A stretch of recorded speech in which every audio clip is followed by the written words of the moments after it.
Good evening, everybody. Tonight we are going to French Lick. Well, we've been there. We've come back, got a hat, and now we're going to tell you about it. It's showtime.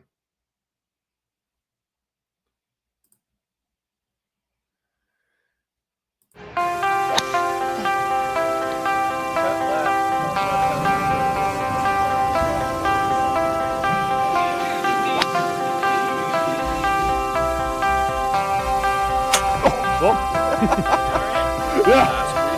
I think he is back to form. He fell off a little bit last year, but he also was named Ryder Cup captain. Give me Peter Graham.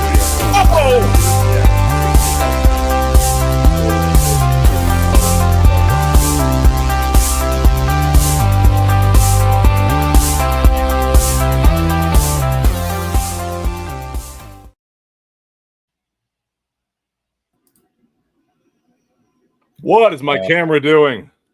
I don't know. I'm taking you out. Bye. Hey, Dave. Dave, how are you tonight? Usually it's you that have this problem. Is it plugged in? It's the curse of the Dave. It is the curse of the Dave. How was your weekend? Wet. Real wet. Yeah. And then yesterday I took the day off. Alfredo from a couple weeks ago from the first tee invited me out to Lake Nona yesterday. So I was out there and we played 8 holes of golf. But met a lot of great people. Everybody had watched our podcast, which was awesome to hear. I love it when people are saying they watch our show. And so it was a wet day, wet weekend, and didn't really do much. Did go sit at the UCF game and watch us. I don't know that anyone want to talk college football this weekend, so we'll just leave the college football talk out of this tonight's show. Dave, how's your weekend? Busy. We're back in wedding season for us. So all those fall weddings up here in Iowa. So busy time. Working, making sure all the wine's ready to go. It's about time to start getting everything bottled from last year and going from there. Greg? My weekend was good. Had some fun. It was we're all in anniversary season, so happy anniversary to all of our wives. All of us. We all got married exactly. at the same time of year. So it's Steve and I are celebrating 4. Well, yeah, Greg, Steve and I are celebrating 14, and Greg is 13. 12. 12, yeah. 12? It was 2 years? I was married in 13. Yeah. It was 2 years after your guys' wedding. What are you guys drinking tonight? I'm drinking. I'm about to pour it. Did you notice what's etched on the front? Yes, I did notice that. So it's even better. But we'll get into this. Yeah, we're gonna get into this. We're gonna get into this in a little bit. I would crack into mine, but I started doing wine testing at like 9:30 this morning. So I've just continued on my wine trend because it's what I do. That's what you do. Don't mix. There's no need to mix and get sick, right? No. Let's be real. We got you covered here, but you do have this bottle. So I do have that bottle. It's sitting right behind me, right over there, right behind a TIE Fighter. In the dark. Let's hop into first round. Yep.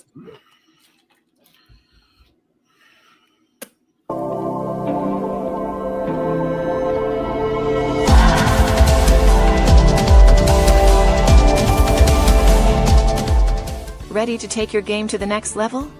Desert Fox Golf's collegiate gear is growing fast, with over 25 universities and counting. Show off your favorite team on the course with the Phone Caddy and DJ10 speaker, built for easy access for every round. Perfect for students, alumni, and college sports fans looking to show off their school spirit. Gear up today at desertfoxgolf.com. My favorite part of that video, outside of the DJ10 speaker and the college apparel, is I feel like Scott actually hit that putt and lipped it out at the end. And he was trying to make it. And he was trying to make it, yeah. I mean, it's a good metaphor for how Penn State's season is going. Yep. I said we're not doing college football talk tonight, okay? We'll leave that alone. Angry. I am angry, and I will talk about it. Steve, did you put yours in ice with a wedge of lemon? Good. No, there's a wedge of orange, maybe some bitters. Oh, you made an old fashioned out of. I did make an old fashioned out of it. Yes, I did. Yes, Greg, how does it taste? For those of us that haven't put anything in there, it's really good. Like I've had it before, but I haven't had the bottle and bond. I've had Hard Truth here. It's an Indiana distillery and brewery. They make. It says Pete Dye course at French Lick on it. Yeah, this is when you play the Pete Dye course, which we're going to talk about tonight. What a golf course! Yeah, just phenomenal golf course. But yeah, there's the ball tag, the personalized bag tag with your name on the back. Yep. I will say this is some good whiskey right here. It is. It is. It's a little. I mean, it's bottled and bond, so it's strong. But yeah, it's a sweet mash rye too. Like that's what you can taste that. Yeah. It's so good. So where do we want to talk about French Lick? Where do we want to start this conversation? Well, let's talk about what's coming up this week at French Lick. And all right, we'll talk about. So Dave, get prepped because we're going to need some odds here for the Korn Ferry Tour. We're gonna make you reach into your bag of tricks. Well, before we get into that, I want to mention you think of French Lick as kind of out in the middle of nowhere, which it sort of is. But that's what you think of Larry. You think of Larry Bird. Let's just talk about what you think of first. Okay, there's no real easy way to fly in there, but I think that's what makes it special. You can't just fly there, get an Uber from the airport, and go to Orange County National. You kind of have to meander through the countryside to get there, and it is a beautiful drive-in to a beautiful golf destination. Yes. I'd change my name, Dave, because of my team. So you get into this great destination, and that's where the Korn Ferry Tour is going to be this week. And this is an important part of pro golf on the PGA Tour because a lot of the golfers you see today have earned their way on to the PGA Tour through the Korn Ferry Tour. And this is their tour championship. So what is it, the top 20? 25? 5 from this event that already have their card. Or did they change that? Was that part of the new?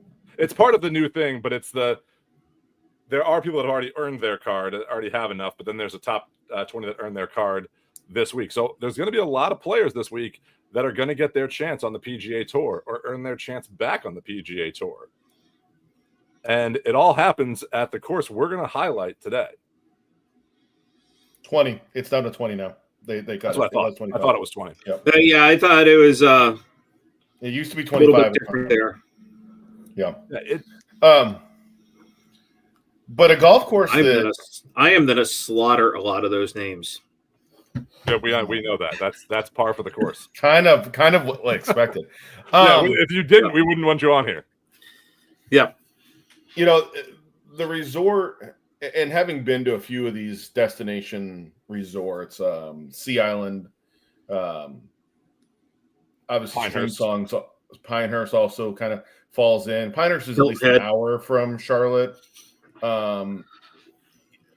There's airports that you can get to these different places, but when you look at what you have here at French Lick from the resort, great resort, casino, the food, the buffet is amazing. But then you go around the property and you get up to where, and we're going to talk next week about the Ross course, but where the Dye course is and the amount of earth that they moved. And it's like you're up on top of a mountain in the middle of French Lick, Indiana, to play this golf course that just is absolutely incredible. I didn't realize you bought that one too. Yes, I did. Nice. And the views, like you pull in and you drive in and you're like, reminded me very much of the drive-in to Big Cedar. And you drive in and you look out across the property and you can see the golf holes. And as you go around the curves, it it looks different, and it has just it has this feel like, man, you have this look of anticipation driving in, but then you also have this fear like it is going to kick me in the teeth. I will say that you can tell you are driving up to a good golf course when you have a long, winding drive that doesn't really pass any holes that you can see, but you are passing holes because they're over mounds or through trees or something like that. You know you're going to be playing a good golf course. When you have that winding entrance. There are two great entrances. That entrance where the winding road where you can see but you can't see, and then ones that are tree lined with magnolias. Well, that's part of what I was saying here. That's how you know it's a good golf course. When you have that long road that you got to go in that has that historic drive that you're driving slow on because you're trying to get to the clubhouse at the top, I say that's when you know there's a good golf course. Yeah. Like, think about our favorite golf course. Think about our favorite die golf courses.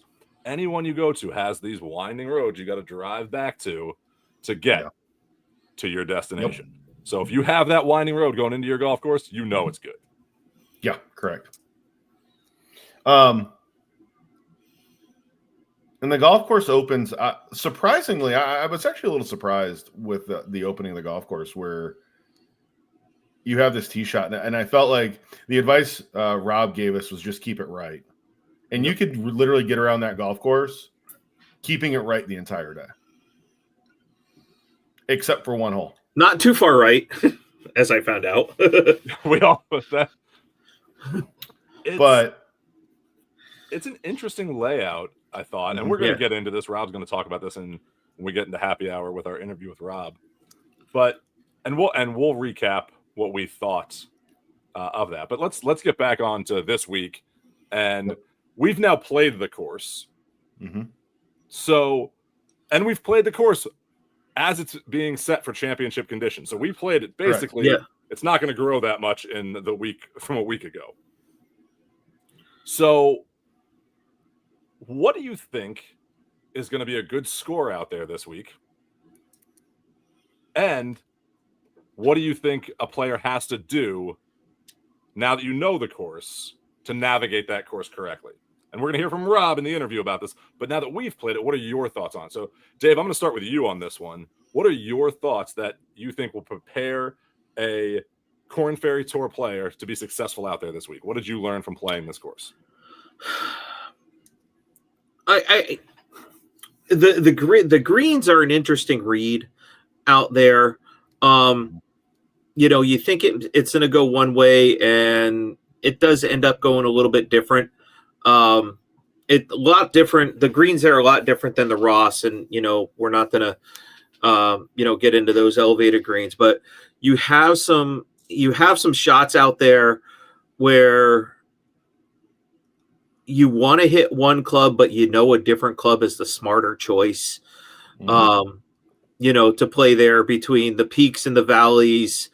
You're to end up, if the ball goes too far, you're to end up with either a downhill, side hill, or uphill lie, which, for Greg, you and I in the Midwest is a little bit more happenstance than, Steve coming from Florida there. So that could be an interesting thing for, these Korn Ferry Tour guys. I think, because it was playing at 71 par? 71 par, yeah. 71 par. So it's going to be playing at like 76 yards for the Korn Ferry Tour. Yeah, I think, between 68 and par is going to be a really good score, for those guys to, get into that top 20 to get their card. +1, may make it into that top 20, but I'm thinking between 68, and 71.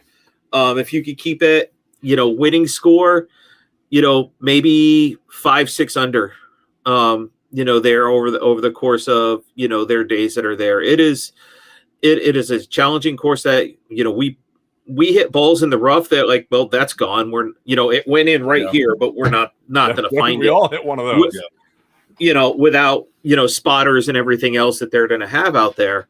But between 68 and 71, on your scorecard every day, and I think you got a good chance of getting your tour card. So, Steve, I'm going to ask you this question. From now that you've played it and you've been out there, what do you think is the one tip you would give someone who maybe hasn't played this course before that might be playing in this tournament for the first time? So there's a difference. There's a difference between how tour players attack golf courses and how the rest of us attack golf courses. Well, I'm asking because you've caddied, so I'm saying from your experience of being with tour players, what advice would you give them if you were caddying? The one piece of advice that I would give them is something that I started doing on the second hole out there after I chili dipped 2 chip shots because the leading edge just dug in. Crying. And that was even anywhere around the greens, I would pull putter out. The transition from the collars to the green is so smooth there that I would pull a putter out, and it's a whole lot easier to putt around those greens than it is to chip. I don't know. Dave chipped pretty well on the first hole. Yep. I did have chip and birdie. First hole, folks. This is how this weekend started. Choice Golf, good evening. Dave makes a hole-in-one on the par 3 course at French Lick. And then the same day we meet Vice President Mike Pence. Correct. And then on the first hole, Dave doesn't have the greatest first 2 shots, has to chip up on a relatively not a long par 4 and knocks it in the hole for birdie. And then the rest of the round went downhill from there. I wasn't going to talk the rest of the hole for you. Yeah, it went downhill like the hill on 18 there. But I mean, I think the golf course itself, from what I saw, you could be aggressive out there. The greens were fairly receptive. I'm sure they're going to firm those up a little bit from when we played there. But you guys got some rain today, Greg, right? Like you said, it rained. Yesterday. We got a good amount of rain up here. I don't know how French Lick how far south it went, but at the end of the day, when you add in the fact that these guys are going to take on a lot of these flags because every one of them hits in a mile, they're not going to play. I will say this: I saw the first par 3 I've ever seen with a fairway bunker in it. And we're gonna feature that, and when you watch our interview, so 16. We're not gonna show it to you all the way back though. No, I went back there and took a picture, and it was scary. Like 301 yards from the back tees, and they will not be playing the back tee box this week on the Korn Ferry Tour. No, because Rob will tell you 300. Not 300. It's 8,000 yards from the back tee box. Yeah, 8102 from the back tees. Yeah. I think the golf course, the way he laid it out with a lot of natural grasses around and a lot of the long grass off the fairway, and it did some different things. The volcano bunkers were cool. Literally in the second hole, you see the volcano bunkers right away. Weren't you hitting off of one on that? No, I was on the slope of it. I wasn't in slope, it. not in one. You were on the side of it. You were on the side. I wasn't in the hill. No. Yeah. Some of the cool features designs, the 9th hole where you have the coffin bunkers in the waist bunker, where you have these cool elevated long bunkers in a waist bunker. The views of the clubhouse around the golf course, no matter where you are. And the staff there, again, that Midwest hospitality staff was absolutely incredible. And Dave, you went in and bought a round for us after our round. I don't have the bottle here with me. I am working on something special with that bottle, and hopefully I can share it next week. Nice. So, the Staven offered to carry the drinks all the way out to us, and we were sitting on this little cutout area. That was really cool. And no matter where you stood on the golf course, the clubhouse or any of the holes, you could look out and the view was awesome no matter where you were. I think that's one of the things. I think you can kind of get lost in the beauty of the golf course there very easily.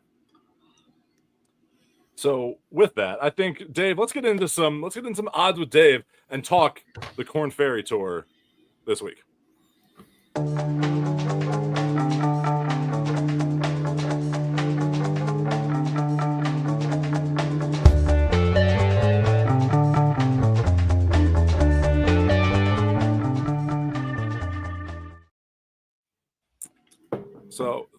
Tournament of Champions for the Korn Ferry Tour. The Korn Ferry Tour comes to a conclusion this week in The road to French Lick, Indiana. Mm-hmm. This is what, the third year that it's been there? Yeah, I think so. And it is a phenomenal course, as we've been talking about. We'll talk about more in a bit with Rob, the head pro out there. Merchandiser. Yep. Yeah, merchandiser. Head merchandiser of the year, head professional. Yeah. So, all right, Dave, let's get some odds with our Nikon rangefinder, the official rangefinder of the LPGA Tour, which has played the French Lick resort before and the Golfing Dads Tavern.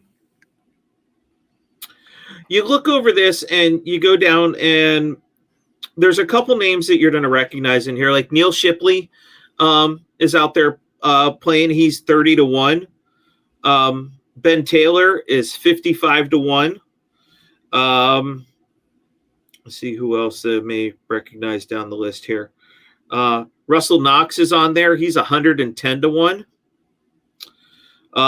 But your overall leader right now is coming in at 12-1. His name's Johnny Kiefer. Then you have Adrian Dumont at 16. Zhesheng Dao at 16. Pearson Cootie at 16. And Chandler Blanchett at 18 to 1 there. So it's going to be interesting, to see that, where it's all going to finish for these guys. There's a lot of pressure, on the line here. It's not just, I went from second to third and cost myself, some, money here. It's, I went from 19th to 21st and cost myself my tour card. Yeah, that's going to be the interesting part here, because the game inside the game is way different. It's just you're playing to win, but not only are you playing to win, you're playing two different types of wins here. You're going to either win the tournament or you're winning your card. So there's a matter of safety that's going to be out there, and a matter of some guys that throw the gauntlet down and go for it because they have to. And the top 11 have already earned their card. So they have already had enough points on the season to earn their card. So it makes it very interesting here that you're going to have these players that, hey, this might be a time for them to rise up, win, and move way up in these rankings and get their shot. And they got to take advantage of that out there this week. And this is going to be a tough test, I will tell you, from us playing it. It's not going to be the toughest test that we've seen on tour, but it's up there. It's tougher than some of the PGA Tour. If you miss, it's going to hurt. There's not a whole lot of water out there. I found it though. You did. It does have a good amount of water out there though, and it's if you short side a green on some of those holes, you're going to watch it roll back down the hill. Yeah. There's a lot of false fronts. There's a lot of it's a Pete Dye course. If you played a Pete Dye course before, this has Pete Dye and Alice Dye written all over it. So there's some shots where you can't see the flag stick, so it'll be interesting. That would be my one piece of advice. There's a lot of blind shots that you look at the green or where the flag is, and you think, oh, I got a lot of space up there. But if you're right or left, the greens are smaller than you think, and you might be off the green if you're just a little bit left. Yeah.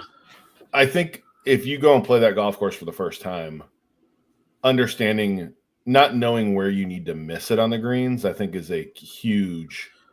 You can hit it to 20 feet and be fine. You can also hit it to 8 feet and be dead out there. Well, with that, let's get into happy hour and let's let Rob tell the story of this golf course.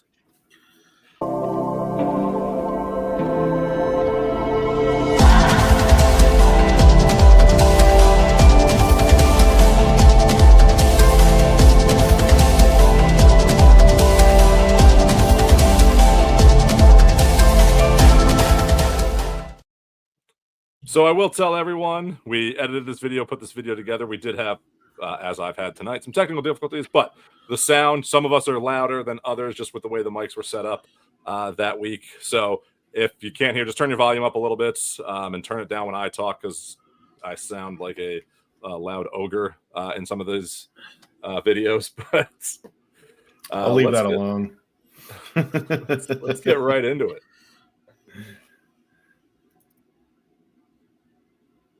Hey everybody, welcome back to the Tavern. I am here, previous guest, making a return visit. This time we're in your backyard. Right here in the middle of it. Right in the middle of it. So Rob, welcome back to the Tavern. You were on our show last January as the PGA Merchandiser of the Year leading into the PGA show. What's been going on since January here in French Lick?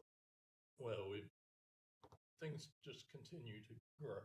We're bringing in more people than ever, and we've got the new short course that everybody's loving, and things are just exceptional. Well, that's awesome. That's fantastic. So Rob, last time we talked about your amazing accolades, being Merchandiser of the Year a few years ago, and all the accomplishments you've had here at French Lick. What's one of the things that you look forward to, or is the most rewarding part about working here at this beautiful, beautiful resort? You know, just for example, just before we came in, there was a group out there taking pictures and just in awe of the place. You know, people come here and they're already wowed. They're wowed before they even get here, and then they step up and come up to the clubhouse and they're just amazed. And, you know, to see that every day, it's a lot of fun. You know, we're just having a great time here.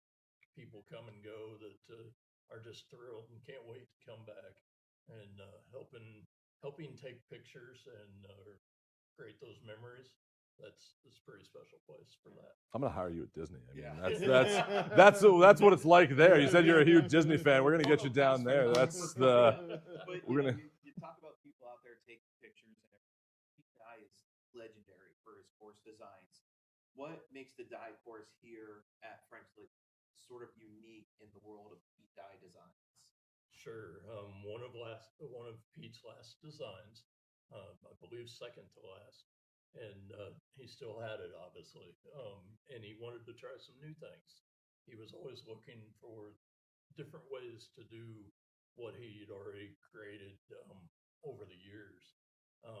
One of the main features that we have here that he had not done anywhere else were the volcano bunkers, and they sound as menacing as they are. Some volcano bunkers. Dave's gonna be in one of those. 20-foot high bunker mounds with small little sand bunkers in the middle of them, so they look like volcanoes. And they're just spotted throughout different places on the course. We haven't played the course yet, but we will tell you. I liked you up until just right now. Look for future content of Dave trying to get out of one of these bunkers. Plugged. And to top off the volcano bunkers, he did do these elsewhere also. But, an example is on number 9. There's a giant waste bunker that runs the length of the fairway.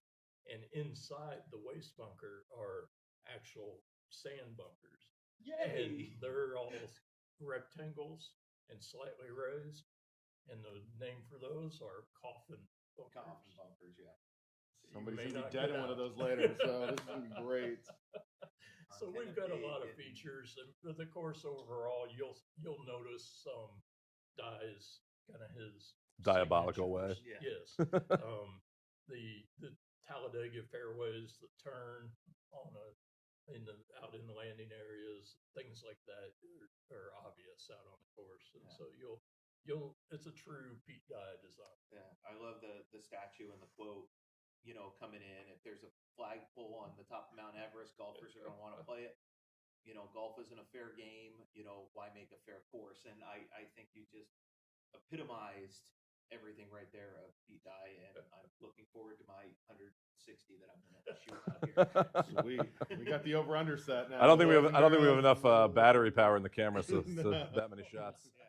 Well, the great thing with all that said, people get done and they've been beat up, but they want to come back.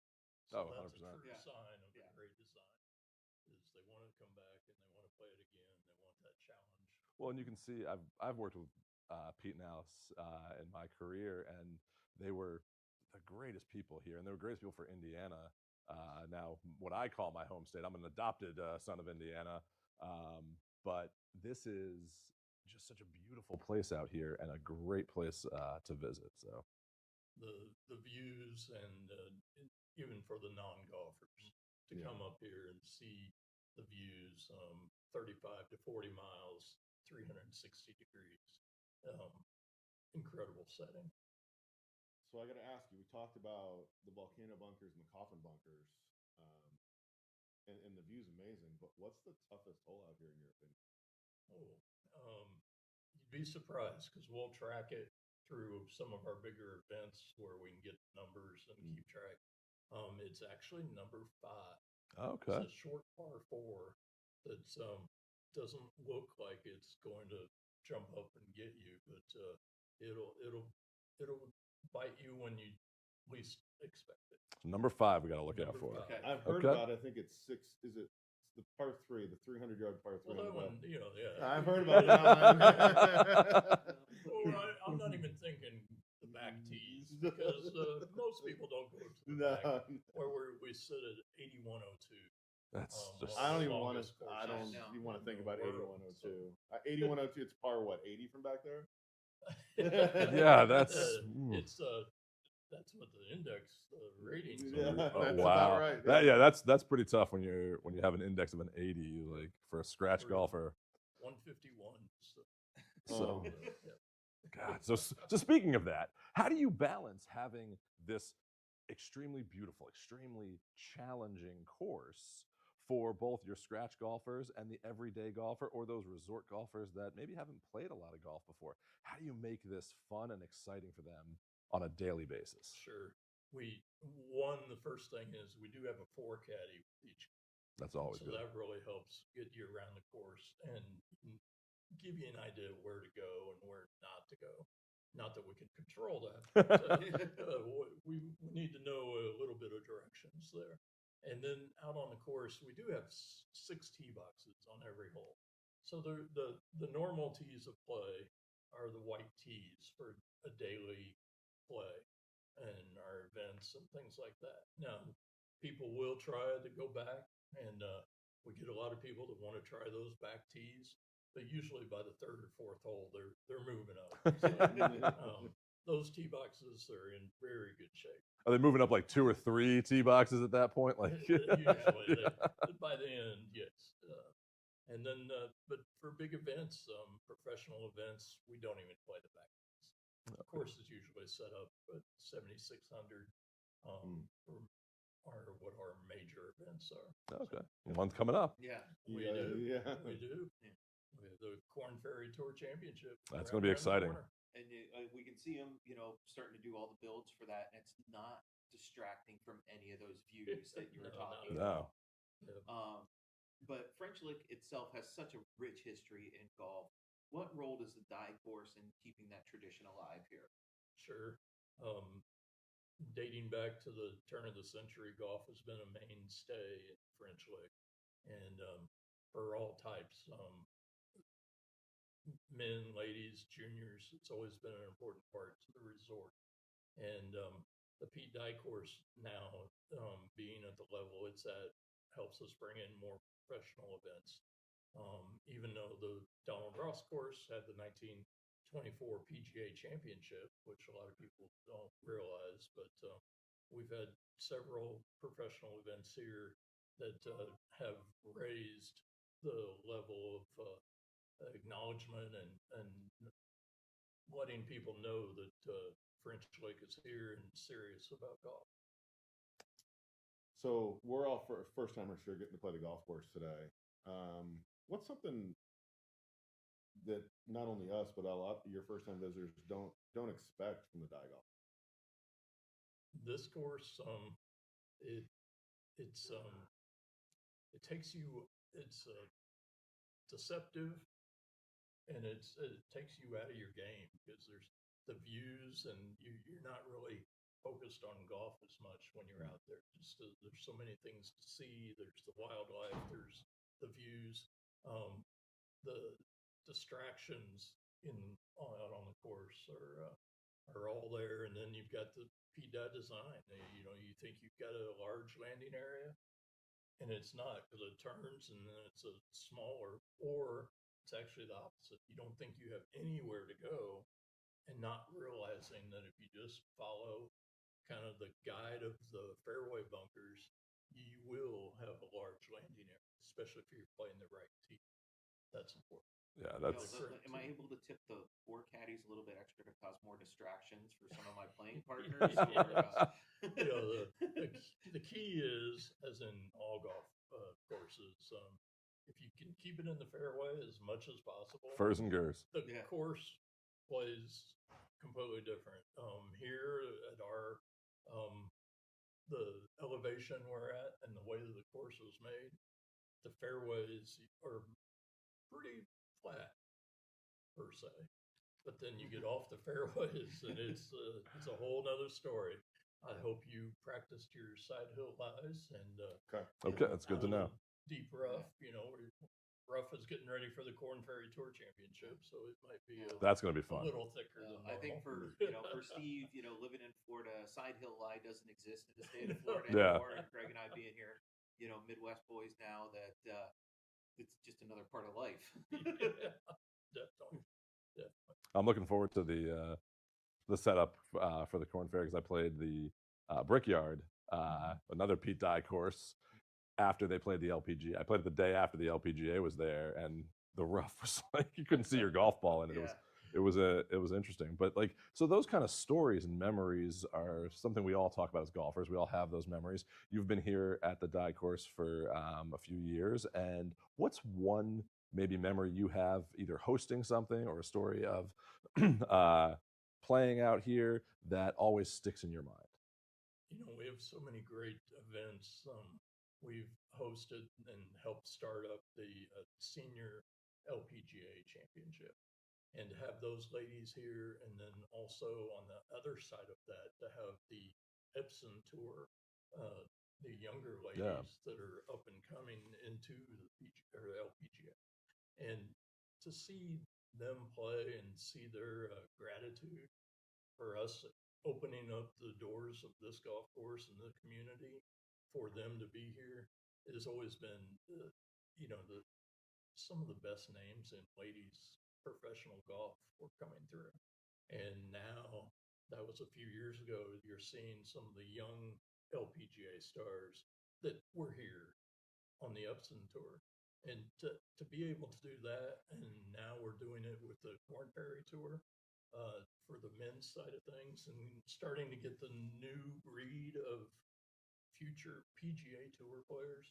That's really something that's a great thing for us, and just to be able to do that for them in professional golf is a blessing to be able to offer that. And that's fantastic, because we always talk about growing the game, and that's exactly what you just talked about right there. And that's I got chills just thinking about all the players that have played here on the LPGA and now the PGA 2 that have grinded it out on this course and are still helping to grow that game. So that's awesome. So thank you. But you get a chance to talk about everything that you do and hosting events. You get out to play this course every now and again. What's your favorite hole out there to play? Not just from what's the most difficult for tournament golf. What's your personal favorite hole to play out there? Surprisingly, it's number 14. It's a par 5. And from the tee box, it's all the way uphill, and it's a big golf hole. It's just, you stand on that tee and you're like, wow, that is an amazing hole. Fairway splits as it gets closer to the green, and there's these little bunkers up around the green, and it's a fun golf hole. A lot of people try going for it. I'm long past those days of trying to get there in 2, but me too. To then lay up and have a nice little pitch shot in and make birdie, that's a good day. I keep hearing you talk about these little bunkers around the golf course.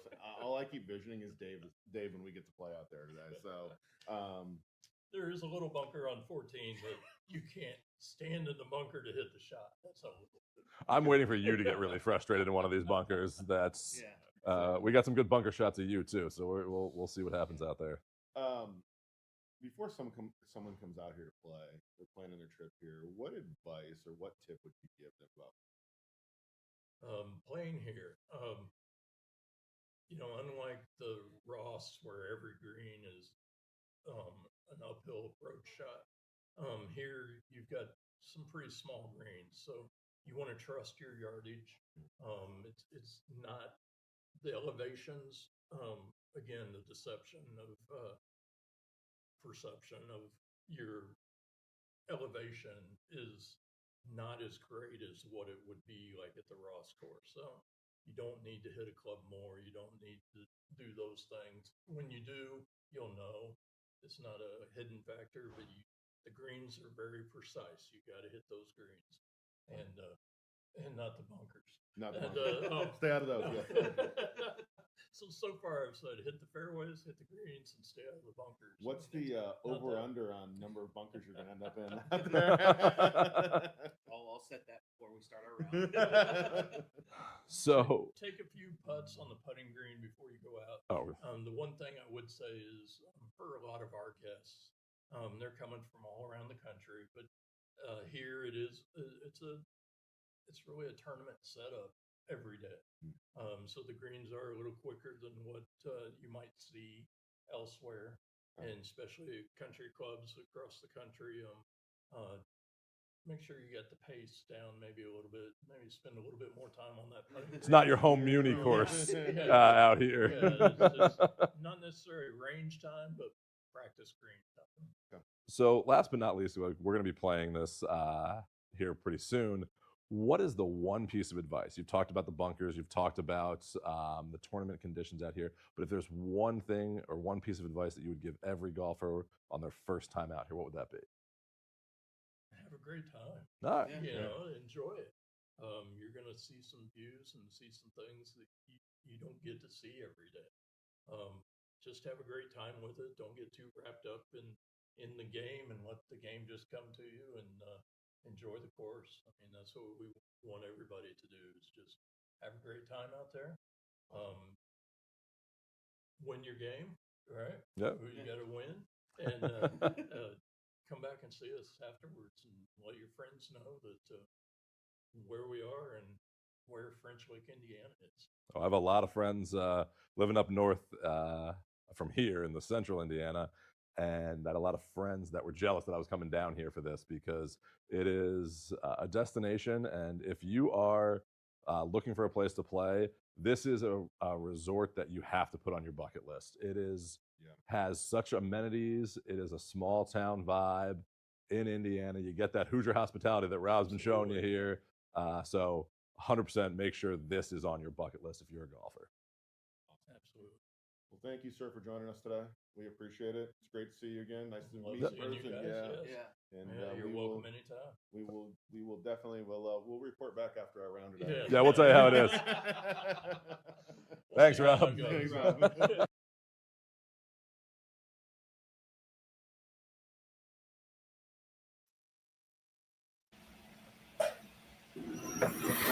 So, I mean, I would like to point out I wasn't the one in the bunkers like we all thought I was going to be. That's true. But I think we can talk about this from a week ago, or we can listen to ourselves from a week ago and what we thought of this course. So let's cue that up right now.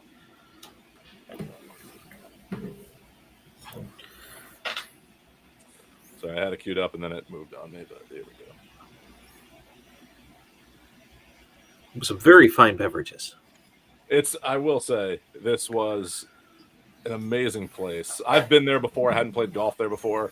We got a chance to really use all the amenities, and we're going to talk about the rest of the course in an upcoming episode with the Don and Lori over at the Don. And we shot some guns. With our buddy Sean? Guns. Guns. Some of us here have shot guns before. Some of us, it was our first time. And some of us who had never shot a gun before, sitting in the middle, went for a perfect round. I did. I was the first one to get a perfect round. You had the first shot at it, pun intended. Yeah. And then at the next station, I was able to complete the perfect round. Then right after me, Mr. Steve here did the exact same thing. So I wasn't the only one to get a perfect round that day. So we all had some pretty fun milestones this weekend. Sorry, this is uploading slowly our video here. But we talked about it, and Rob talked about it too. Do you want to go to Smack of the Week and then we'll do that? It's going to be like 2 seconds, so just give it a second and keep going. Yeah. But, we talked about it. Rob talked about it. The side hill lies, being in the middle of the fairway, going for the green. Korn Ferry guys, if you're out there watching our show, it's kind of what you need to do. You've heard it from us. You've heard it from Rob. There you go. Yeah, that's just a fun place that everyone will get to. There we go. Now you can listen to us. All right, guys. What a round today. Cheers. Yeah, cheers. So I'm going to ask you first, what did you think? What was your first impression of the course? Dave, what did you think?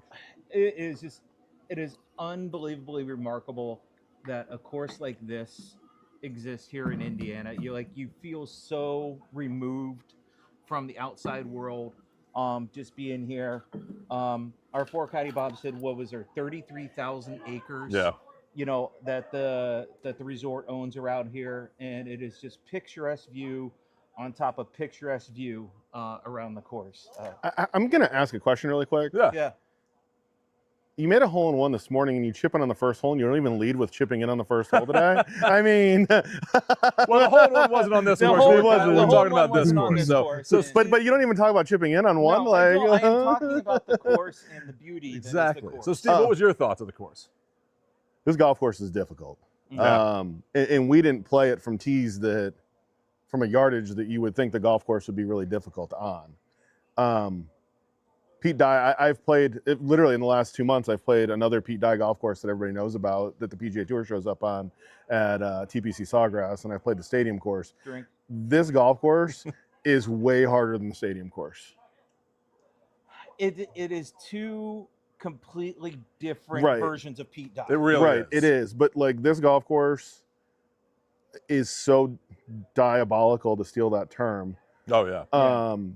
This is Pete's home state, though. So. Yeah. Right, but when you get here from the opening tee shot, water left, and you have to take it down the right, and you get up on 2, and you got the volcano hole on 2, and you just start to get into the golf course, and you're like, okay, cool, and every hole is there's if I had a yardage book, there'd be a big red X on all 18 holes would have a big red X on it. But here's the thing, you're going around the course and you're like, okay, that's my favorite hole. And then you get to the next hole and you're like, okay, maybe this is I will say this course for me, to what you're saying here is I didn't have a favorite hole. The course as a whole made it my favorite. It's not my favorite course of all time, but as a whole, as a collective whole, about 18 holes, it was amazing. It was I want to compare it to our favorite course. And that Pete Dye also designed, and the Dye at Colleton River.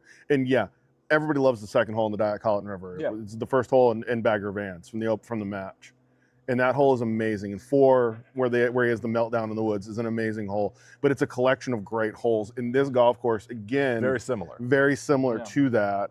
This is almost a hillier version of that. Yes, where that is 2 separate different nines. One where you're kind of in the woods, and one when you're in a links course.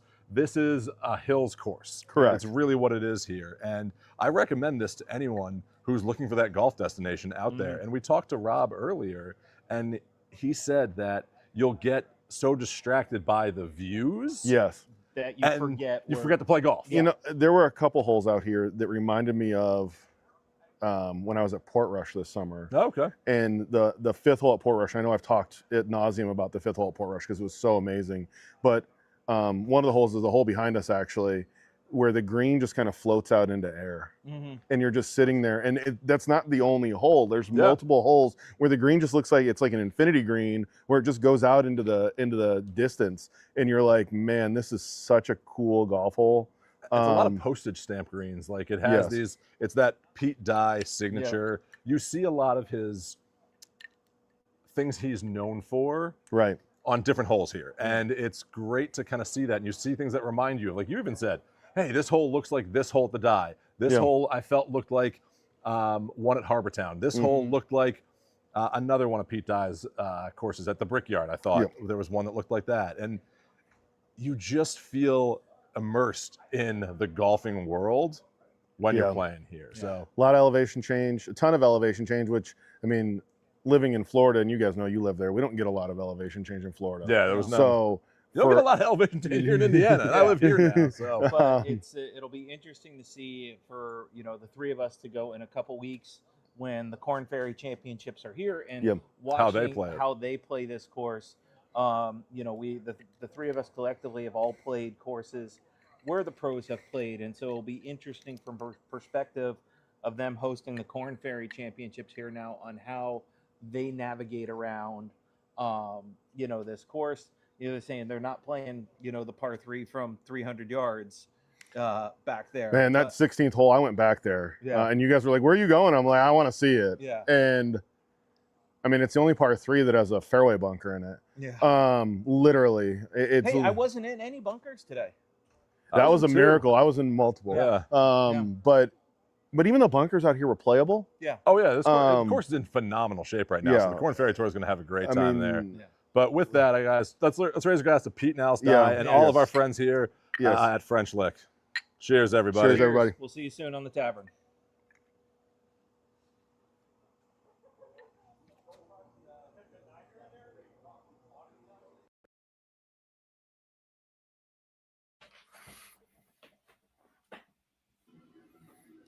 I want to go back.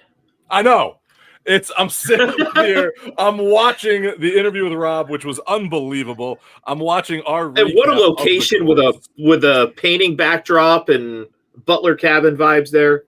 What with the interview with Rob? Then what a location where we were sitting there at the end. That's behind their little pro shop house. That's there. That they need a fire pit down there, and I think they've put one down there before. But they need to make a permanent fire pit in that area because stunning views of the course. I mean, how sweet was it to end our round with that beautiful weather, that beautiful view, and some old fashions that they made for us right there on the course. Yep. Just wow. And then when you finish your round, so we didn't get into this. We talked about it. We led with it. We showed what we're about to talk about. And you finish your round. And after you check in at the pro shop, Dave's got the full display. I've moved the bag into my golf bag for my value for my. Well, one of us had to keep it as a full set, and that would be me. Yeah, I smoked the cigar yesterday too. But they had they give you a gift, a little bag with cigar, a cigar cutter, matches, and then the whiskey, Hard Truth Rye, where it's even etched. Oops, going the wrong way. Yep. Pete Dye course, French Lick. So this is included in the price you pay for this course. This is included. Correct. And like we showed earlier, you also get a personalized bag tag. That Steve, of all of us, I would have expected them to spell my name wrong, but they spelled your name wrong. Spelled my name wrong. But they fixed it right away. I am disappointed they didn't put McMuffin, like someone put it at the PGA show. But that would have been. I wouldn't have let you change that if that was the case. No, because. But no, I mean, where's Bradley when you need him on that one? I know. When you go from, the beginning, from literally the minute you set foot on the property there to the minute you leave, it's just exceptional service, exceptional golf, and just a great time. So, well, with that, we're going to talk more about the trip we took to French Lick in an upcoming episode. So look out for that. But now we need to go into one of our favorite segments for one of our favorite Smack of the Weeks of all time.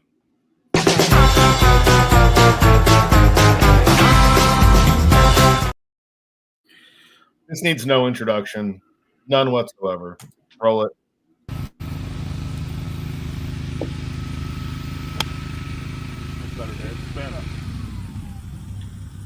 Go in. Go in. Oh! We got it! Oh my God! Oh my God! Second hole! Full of that ass. What did I tell? We're gonna fast forward here. You're speechless. I'm gonna fast forward this here And we got it on for camera? the proof. Yeah. That's even better. Hold on, we need to see this. There it is. There it is. There it is, boys and girls. There it is. Oh, the Oh, proof. you fast forwarded too far. This is the Bridgestone Mindset Smack of the Week, and Dave literally says Bridgestone in the hole. Is that the ball, Dave? This is the ball. Nice. I will say, Nice. congratulations, Dave. That was so exciting. A great way to kick off. Thanks for our trip. the whiskey. That was the first. Hey, nice cup there, Steve. Product placement for you tonight, honey. But I tell you what, we've talked about it. Our friend the Orlando golfer has talked about it. He's made videos about it on whether a hole-in-one counts at a par 3 course. Being I'm the guy that has one, I say yes, it counts on a par 3 course. so, Dave, here's what I will say. My dad kind of said this too. He said this counts basically the yardage it was. If you were on a par 3 course that was like 50 yards or something like that, no. But there are par 3s on regular golf courses that are about the same yardage you hit that. Yeah. Yeah. So I think that counts. And we Yeah. even said before the round, we asked this question. We asked, does it count if any of us hits a hole-in-one? And we all agreed yes, right off the bat. Yeah. And then 2 holes later, you freaking did it. Yeah. Yep.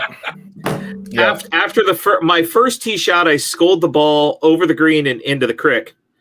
And my second one, I do that. Unbelievable. So, and with thank a Wedge FX wedge. Yes. Bridgestone Mindset ball and a Wedge FX wedge. So I don't know if you could have in my Squares golf shoes, wearing my golfish polo. I mean, the only thing you were missing was if you were actually using the Nikon rangefinder on the video, or if you were carrying a bottle of airport road wine. Like, that's the only things that were missing from our channel. That's about what I was missing. Yeah.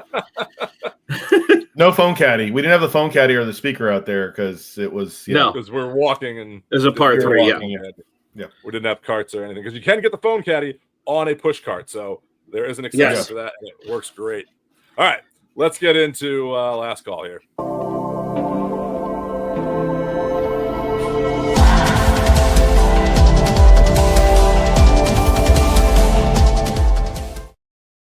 All right, really quick, in last call, let's make this a rapid fire round.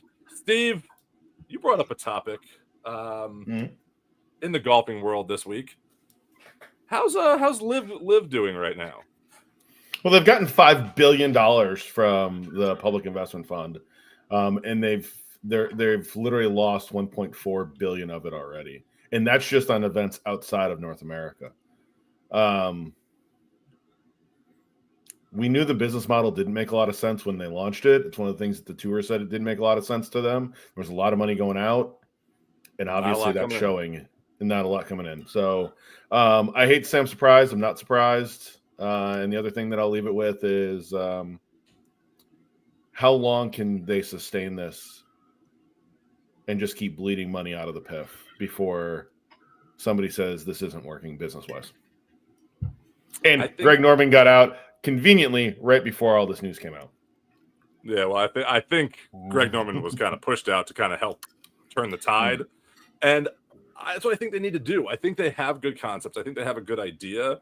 But like I've said all along, it's not well executed. They haven't decided what they are. They're getting there. It's getting better with time. I think that I'm seeing improvements there.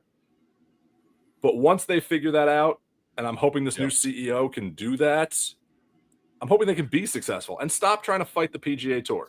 You don't have to fight them. The PGA Tour is great. I love the PGA Tour. I want the PGA Tour to continue and either buy them out or or destroy them, but it's not going to be the PGA Tour that actually destroys them. It's going to be themselves. Mm-hmm. Yep. Dave? Agreed.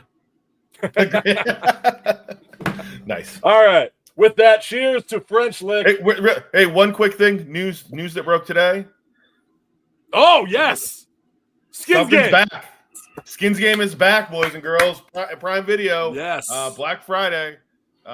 Stay tuned. I'm so pumped about the Skins game being back. Tommy Fleetwood, Xander Schauffele. We might need to do a go live watching this and kind of call it live. This might be something we need to talk about.